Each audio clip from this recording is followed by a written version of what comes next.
Om Swastiastu Om. Semoga semua selamat dalam lindungan Tuhan. Om Mano Badrah Kertawu Yantu Wiswataha Om. Semoga pikiran, energi yang baik datang dari segala penjuru.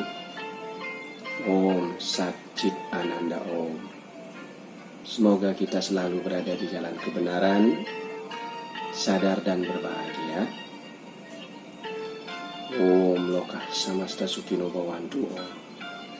Semoga alam semesta, ruang waktu beserta seluruh isinya rahayu.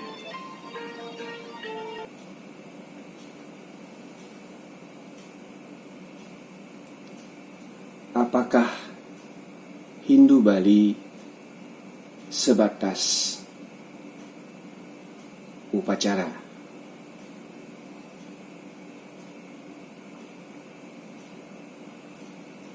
Sesungguhnya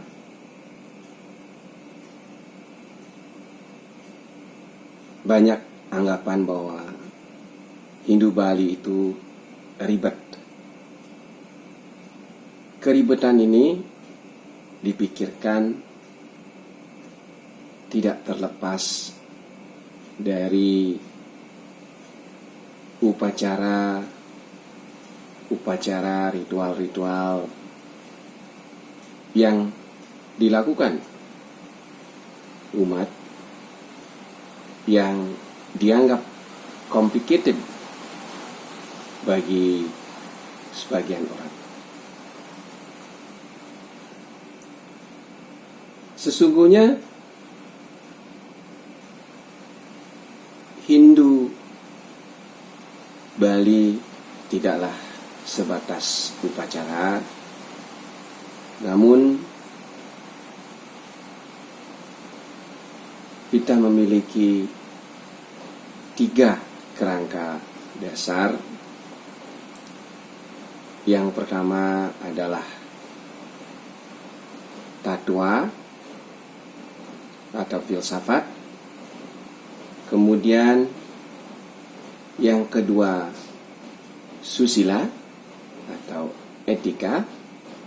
Kemudian yang terakhir barulah upacara atau ritual. Dan upakara hanyalah merupakan salah satu bagian dari upacara. Karena sesungguhnya intisari daripada sebuah upacara adalah ketulusan hati, alias energi, niat di balik upacara yang dilakukan.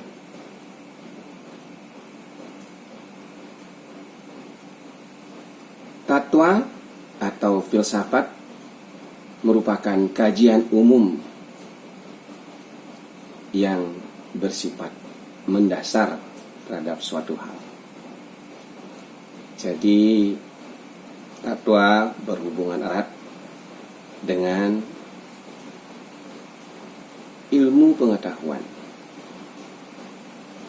Kemudian yang kedua susila atau etika merupakan sebuah konsep penilaian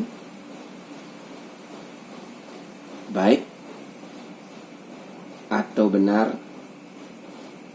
tentang suatu hal. Yang menjadi tolok ukur dalam konsep penilaian ini adalah moral. Jadi susila, etika berhubungan dengan moral. Jadi tatwa, filsafat, susila, etika posisinya di atas upacara atau ritual. tidaklah ada manfaatnya mengadakan upacara yang besar, namun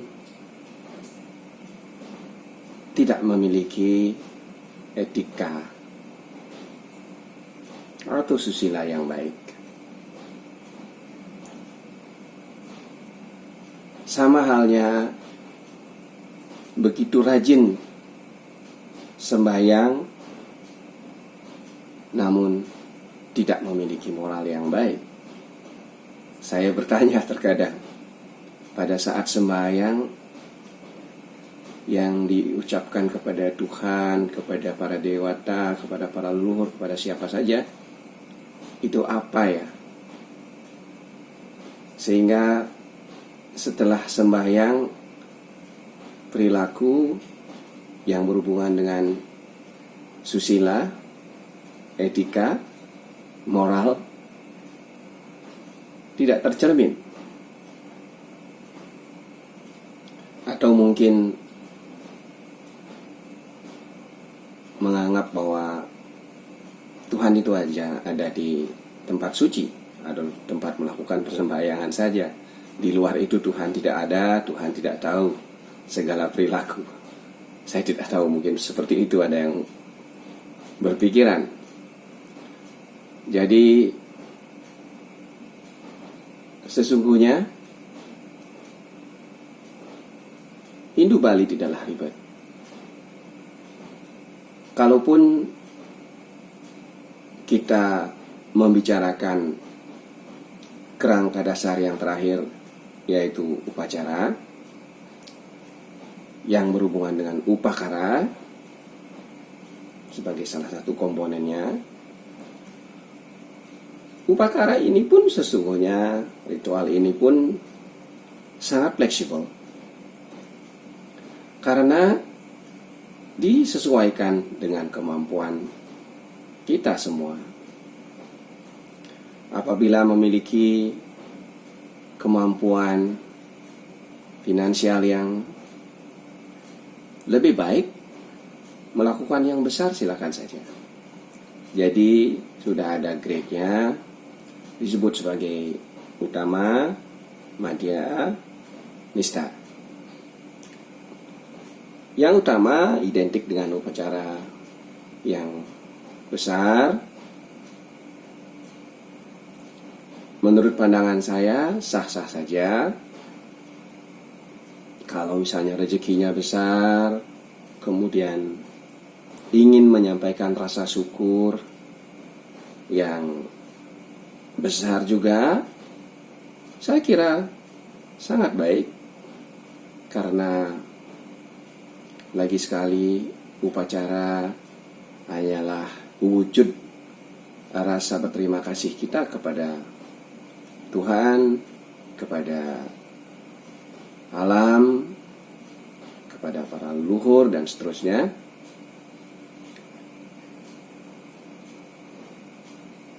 Kemudian yang mungkin akhirnya menjadi kurang baik dan terkesan ribet adalah ketika yang tidak memiliki kemampuan melakukan upacara yang besar hanya karena ego ingin show off, tidak mau kalah, memaksakan keadaan finansial, ikut melakukan upacara yang besar.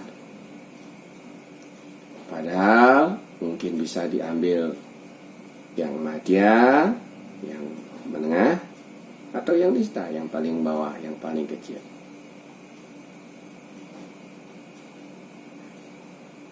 Sama halnya misalnya kalau seorang anaknya Bill Gates spending miliaran rupiah hanya untuk celebrating birthday-nya,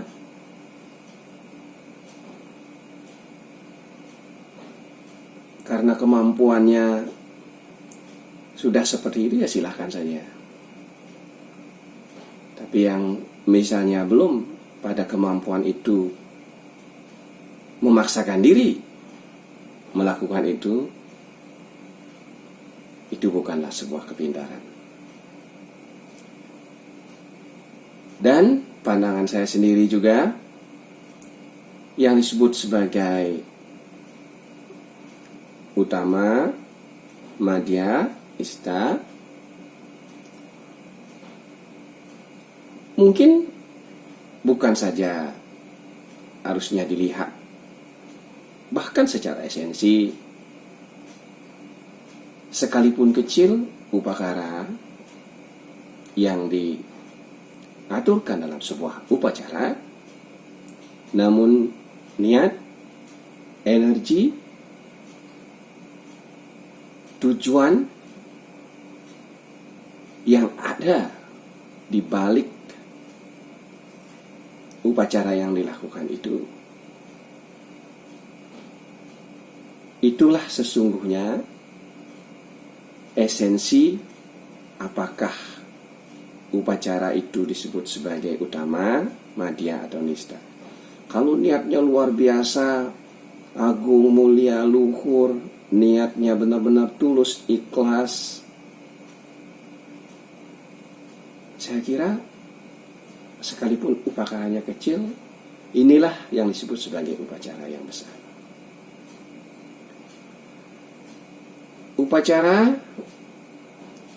di Bali sesungguhnya juga berefek domino, membantu perputaran ekonomi masyarakat Bali. Karena apabila sebuah upacara dilakukan, ekonomi sedang diputar. Itu sebabnya pisang saja bisa seperti emas nilainya di Bali. Karena kalau hanya untuk dikonsumsi, orang pasti bosan makan pisang goreng tiap hari atau makan pisang rebus tiap hari. Namun kalau dipakai sebagai yatnya, sebagai upacara, perputaran ini sangatlah baik. Saya ambil contoh saja sebuah canang sari, ada yang jualan bunga misalnya, kemudian karena bunganya terjual, dia bisa membeli makanan, yang menjual makanan bisa membeli pakaian, dan seterusnya. Bayangkan komponen sebuah upacara yang besar, berapa besar ekonomi yang diputar. Jadi sesungguhnya ada sifat pemerataan ekonomi dalam upacara. Namun jangan sampai dibuat ribet, jangan sampai menyusahkan diri sendiri, jangan sampai memutar dengan keterpaksaan, dengan niat ego, niat show off, niat ingin menunjukkan. Keep it simple. Demikian, sesungguhnya tidaklah ada yang ribet. Yang ribet adalah cara kita berpikir, cara kita bertindak terhadap satu hal, termasuk upacara atau upakara tersebut.